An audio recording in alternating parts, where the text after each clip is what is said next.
Welcome back to Post Status, a conversation about organizing WordCamps today.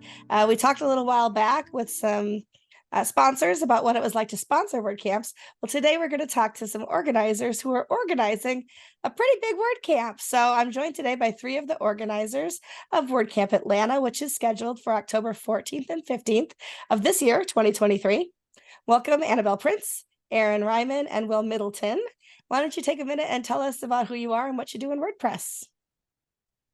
Yeah, so I'll start. So I am a content creator. So I use WordPress largely just to aid in creating my content and for just websites that need to be built, things like that. But I do work mostly in video, so that is kind of my niche. And I also run my own food media brand. So Very cool. Nice. So I'm Aaron, and I run an agency called Clockwork WP, and we've been around for about 4 years. It's a spinoff of another agency that was from 2009-ish. So I've been in the WordPress world for I guess 15 years or so, and been building websites since '96. But I lead the Atlanta meetup, and in Atlanta we have like 14 other meetups. So, I'm not special in that aspect or anything like that. And then I've been involved with organizing the Atlanta WordCamp since 2016. Awesome. And my name's Will Middleton. In WordPress, I'm primarily engaged in like WordPress LMS stuff. I've been in WordPress for about 7 years, and basically all of that time has been spent building like applications and stuff inside of WordPress. And I've worked closely with a software company called Lifter LMS, but I've also done my own freelancing, my own agency stuff. And so just building my own projects and helping others build their projects has been my primary experience in WordPress. And just recently, as of last year, I've started to get involved with the WordPress community at large and get involved with WordCamps. So this is my first time organizing a WordCamp with WordCamp Atlanta, and I'm having a super positive experience with it. So I'm excited to get into it today and talk about what we're up to. Excellent. And some of us were at WordCamp US over the last week, which is why I don't actually sound like myself right now. Talking over crowds for a week was it's fun, but it also is kind of exhausting on your voice. So so anyway, it's good to be here with you all. When I think about WordCamps, I'm thinking about the fact that like WordCamps shut down for a couple of years. So did meetups. Some of them went online. Meetups and WordCamps were online. But starting in March 2020, with the cancellation of WordCamp Asia in 2020, like WordCamps weren't a thing. Like at least the in-person WordCamps weren't a thing for a while. And what we have, as I said, hosted them online around the world since that time. It seems that WordCamps are finally truly back. This year especially, I've been able to go to Asia, Europe, and WordCamp US, along with Phoenix and Montclair, WordCamp Rochester I'm organizing coming up next month. So there's a lot of WordCamps this year, which is super awesome. But Atlanta is scheduled on the schedule for this fall, and it's one of the biggest regional WordCamps that we have, especially in North America. So, Aaron, you've been around the longest with WordCamp Atlanta and that kind of thing. Tell us a little bit about the history of WordCamp Atlanta, if you could.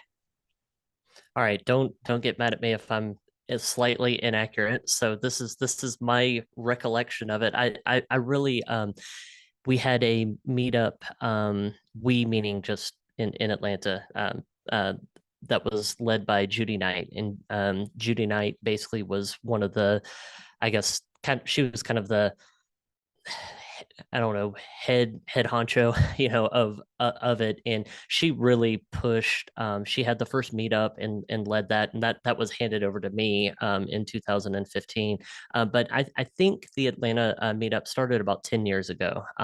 And by the time I was there, which was 2016, or it might have been 15 when I first got there, we already had 650 people attending, and that was we've had a limit, basically because that limit was because of the building. The building, we could only hold 650 people, and it's actually surprising that in Atlanta it's kind of difficult to find venues, because I just assume it's a huge city, so it's going to have exactly what we need. But we pretty much need a room that can hold 650 people all in one big room. That's a lot of that's people. kind of been, It is. So that's really hard. But I mean that's kind of the genesis of it, is with Judy Knight and leading that. And it's just we've been very consistent, up until like you mentioned, we canceled WordCamp Atlanta about we had one scheduled for March of 2020, and we canceled about 5 weeks before, which I was one of the lead organizers on that, and that was a little hard because at that point, all the hard work's done, so except we needed to like buy t-shirts, that was like the last thing we needed to do. Everything else, we had all the speakers picked out, and all that, and having to cancel that was a little hard. So, but I mean, we obviously made the right call. But Absolutely. I mean, COVID's still a thing. If you are paying any attention at all to WordCamp US, post WordCamp US this week, everybody's talking about how COVID's still going around and people are testing positive. Luckily, so far, I'm negative. I hope y'all are too. But making the right decision, especially in the early parts of the pandemic, when we didn't have the access to the healthcare that we do now, I think making those decisions was the right decisions, as heartbreaking as it was at the time. So it's been a few years. Tell us about how and why you made the decision kind of to jump back into the mix of WordCamps this year with, again, such a big event. Will, you want to take that who one? wants to handle that one? Yeah. Sure. Yeah, so I mean, this is my first time engaging with the WordCamp Atlanta, like regarding planning, but I've been involved a little bit with like the meetups and stuff like that, and getting involved with more of like local organizations. So for me, my passion coming into like WordCamp Atlanta and planning local events has been that I've been remote for 6 years of my WordPress career. And just last year, I started to meet people in person, and it really changed the dynamic of how I work with others and how I interact with others. Just like you mentioned, I think before we started the show, Michelle, we were talking about it really changes the dynamic when we meet with people in person and we collaborate in person. We have, and it's just like a different vibe with working with people. We're hanging out, we're eating together, we're going to parties together, we're listening to music together. And these are things that don't usually happen online. So my passion for contributing and volunteering and planning this kind of event, and bringing back one of what was like one of the largest regional events for WordPress is primarily around just creating that connection and helping other people in the community get access to the opportunities to build those connections, because it's really what makes WordPress super powerful, is the community aspect. So that's what it's about for me. Hopefully that lends to the question. Yeah, So- just jumping off of what Will said, I just had something really quick to add. I think just the excitement too about like we can be in person again is so strong. For me, this is my first WordCamp, so I hadn't had the experience the past 3 years because it was COVID, and that was, I graduated from college May 2020. So I think just like the excitement of being face to face with someone, and how kind of people on the younger side of the WordPress community, or at least in the content creation community like I am, we're kind of discovering, oh, you can make in-person connections. Like it doesn't have to be a LinkedIn message, which makes me sound so young, but at the same time, it's how we've been operating, and it's how we entered the workforce. And so I'm just so excited to go to a conference with people and network, and that's just an opportunity I haven't had before. So I think that's going to be really valuable. But didn't mean to jump in on what Will was saying. I just wanted to bring in another young perspective, or I guess started working COVID perspective.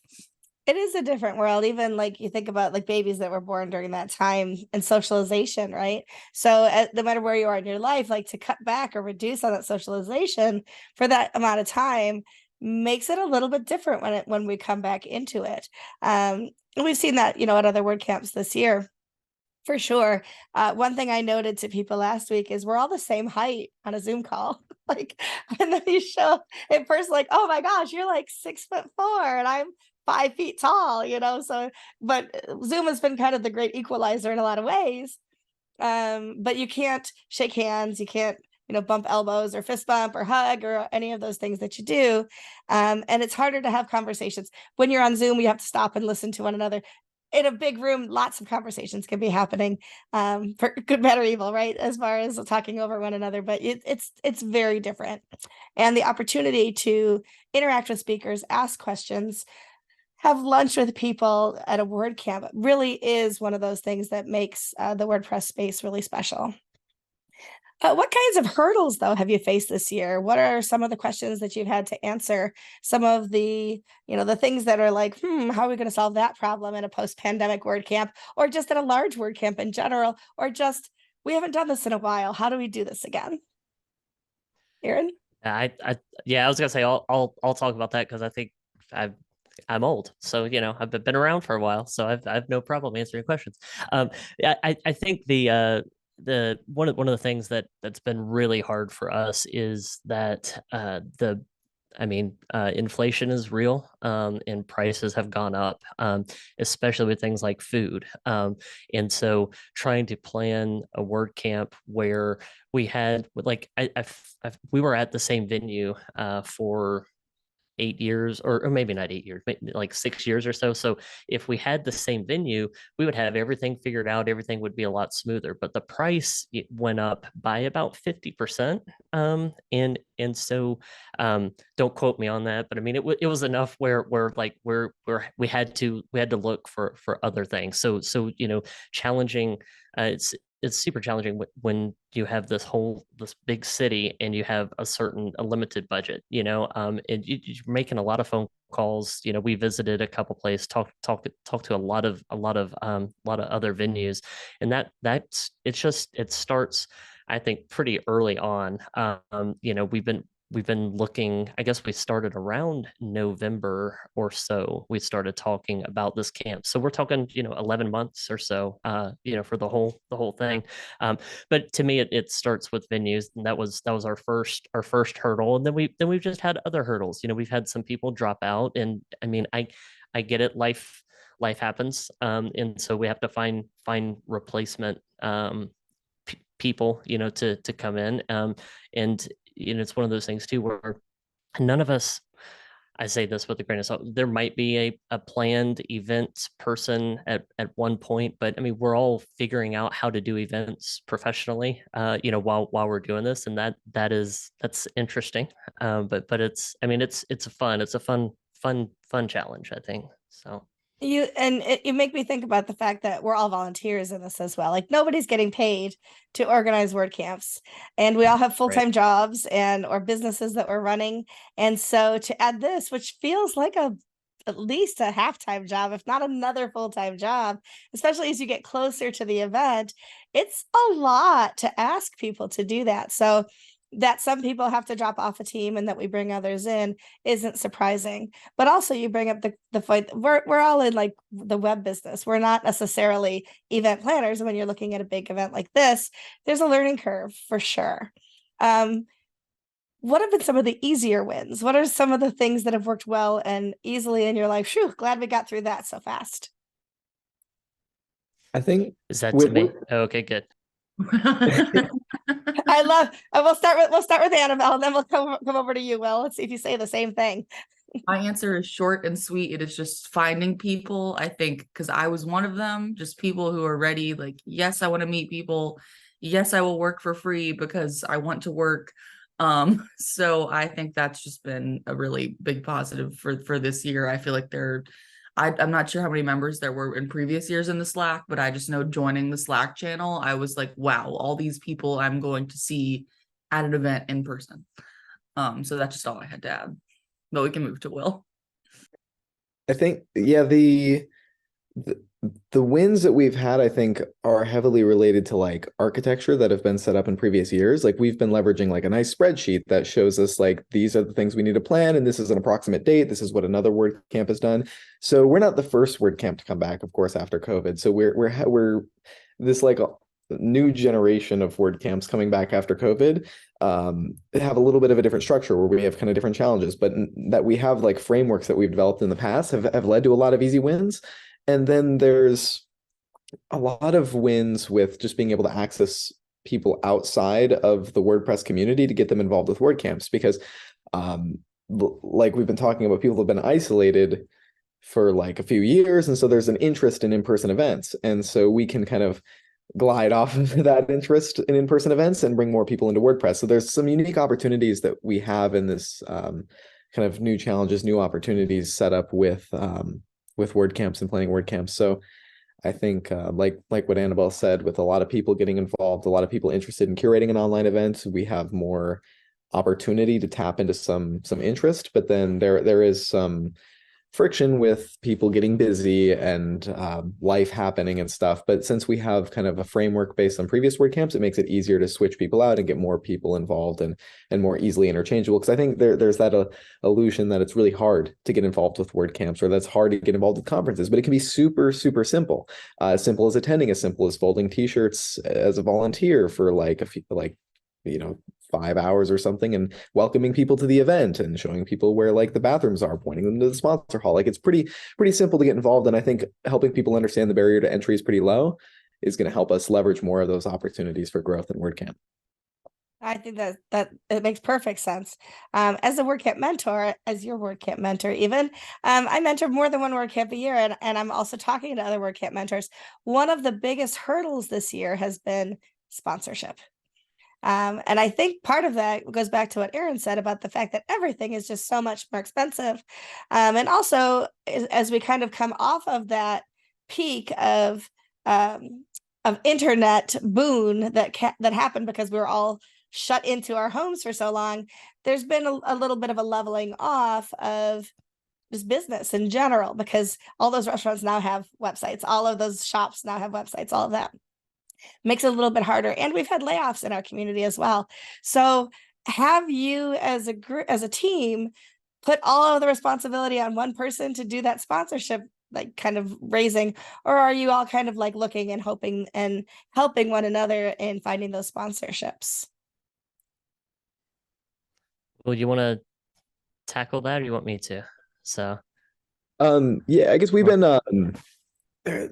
there. I think we do have like a lead sponsor organizer, but then I know I've been recruiting sponsors and like bothering people I work with, and like I'm sure like Kareem on the team has been doing the same. So like we've been in addition to like publishing a call for sponsors, which is something we do when we organize a WordCamp, we publish a post on the website that says call for sponsors. We encourage the community on social media to let any companies or interested parties they know like that we're hosting an event and there's sponsorship opportunities available. But then I've heard there's like some hesitancy with companies sponsoring in-person events if it's not like a direct ROI thing. Like there's challenges related to that. There's challenges related to the pricing of sponsorship packages and being able to afford the event, which is what sponsorships are primarily about. But I think the team has been doing a pretty good job like spreading that load a little bit, but we do have a lead sponsor organizer. I don't know, Aaron, is there anything that yeah, I was gonna say, like, I was at WordCamp US too.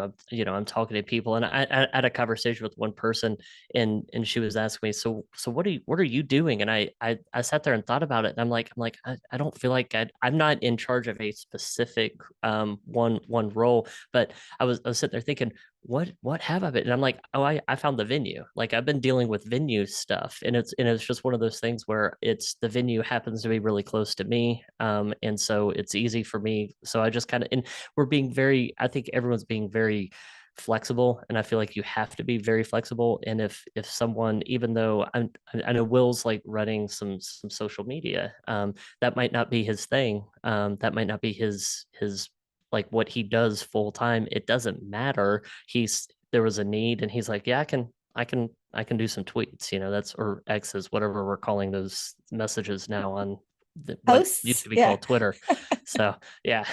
So yeah, are they called posts? I don't know. But yeah, Like it just yeah, to me it's all about just we have a big team of like every Friday we have a call with 12, 13 people, and so people are just willing to jump in and say, yeah, I can help out with this. And that's what it's kind of like a big family. I know it's cheesy, but that it really is. So yeah, for sure. I think one of the things that I see in your group and others is having a point person for some of the different things, but also not the full responsibility for that person, just like any team, right? So you have a team and you help one another, but there's a point person to kind of keep the momentum moving in that particular area, for sure. I know your WordCamp hasn't happened yet. We're building towards it. If people are interested in tickets, absolutely go online and look at those. But what advice would you have at this point in the process, or with experience you've had in the past, for others who are either planning WordCamps now or thinking about it, whether it's a big event or a small event? Annabel, do you have some ideas that you might want to contribute there?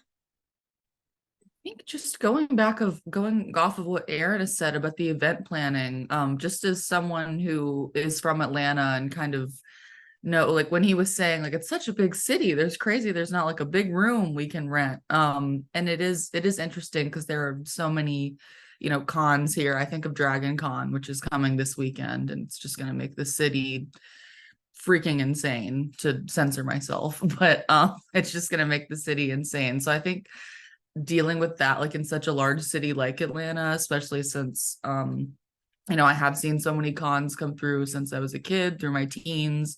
Now in my mid-20s, they're coming back finally. So I think that definitely is a hurdle for sure. You would think it would be easier. But I've planning event. I've done a little bit of event planning, not for WordCamp, but I'd be happy to help you guys if you need help. But just in Atlanta, it's crazy finding event spaces. It can be really difficult.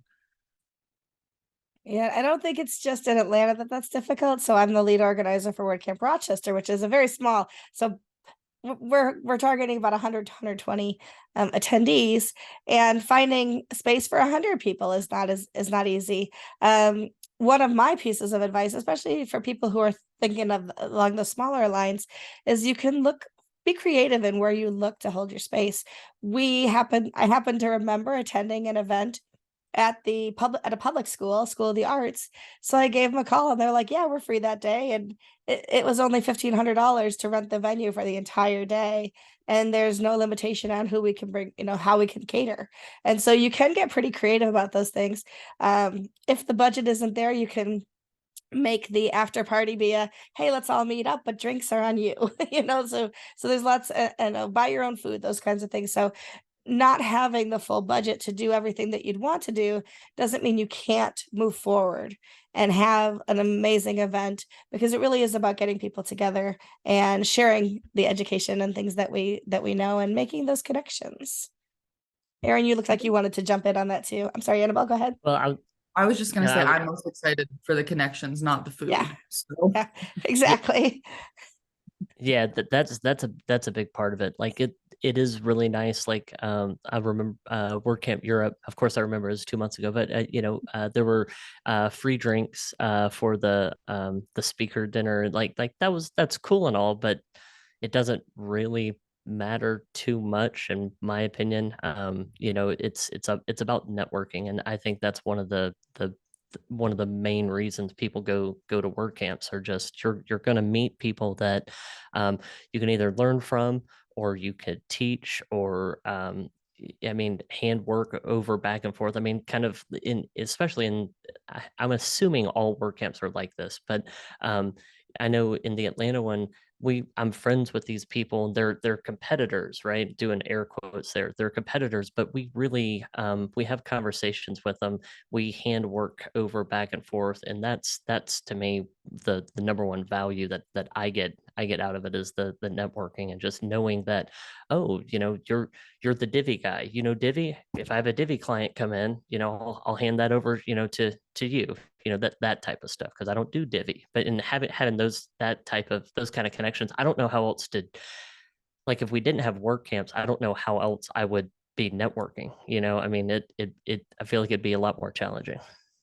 I agree. And I think that the WordPress community is unlike any other community I've ever been a part of, in that we have developed this amazing community and ecosystem around open source software. And it's amazing that we have careers, we have businesses that all revolve around this, and that somehow we've managed to not just use the software, but also have this amazing community that's built up around it globally, which is pretty freaking awesome, to use Annabelle's word. What else would you want to share with us? What are either experiences you've had, hopes you have, how to buy tickets, if you're still looking for sponsors? Will, I'm going to call on you first and just let me know what you're thinking.